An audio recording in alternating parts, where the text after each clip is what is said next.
আল্লাহর কুদরতি হাতে ধরে তিনি আমাদের মাঝে আমাদের কাঙ্ক্ষিত আজকের প্রধান মেহমান, যার আলোচনা শোনার জন্য আপনারা অপেক্ষমান। আমিও সময় পেলে যার কথা শুনি, আর যিনি এই ভারত উপমহাদেশের যে খানদান, এই তাদের রক্তের বিনিময়ে, চোখের পানির বিনিময়ে, জীবনের বিনিময়ে ইসলামকে বিজয়ী শক্তি হিসেবে পেশ করে গেছেন, সেই জৈনপুর খানদানের এক সিংহ পুরুষ আমাদের মাঝে এসে তশরিফ এনেছেন, সৈয়দ এনায়েত, ডক্টর এনায়েতুল্লাহ আব্বাসী। আল্লাহ যেন হুজুরের দীর্ঘ হায়াত দেয়, সবাই পড়ে না হবে।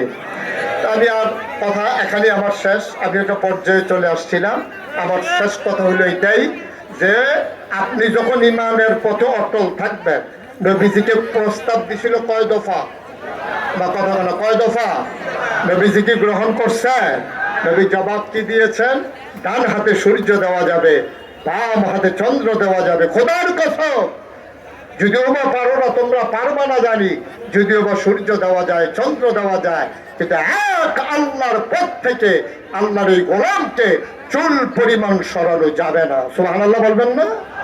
সুতরাং আমরাও যারা আজকে ইমানের পরীক্ষায় পড়ে গেছি, আমরাও যারা আজকে ফিতনা ফাসাদের জমানায় এসে নানান দিকে আমাদের লোভ দেখা দেয়, আমাদের হিংসা দেখা দেয়, আমাদের ভিতরে আমাদের কাছে বিভিন্ন হুমকি ধমকি আসে, আমরা স্পষ্ট করে ইমানদার যারা জানিয়ে দিতে চাই, ইমান মানতে গেলে, ইমানের উপরে অটল অবিচল পাহাড়ের মতো দাঁড়িয়ে থাকতে গেলে মামলা হবে, হামলা হবে, জেল জুলুম নির্যাতন হবে, প্রয়োজন জীবন দেওয়া যাবে, ইমান দেওয়া যাবে না। রাজি আছো কিনা হাত তুলে দেখা।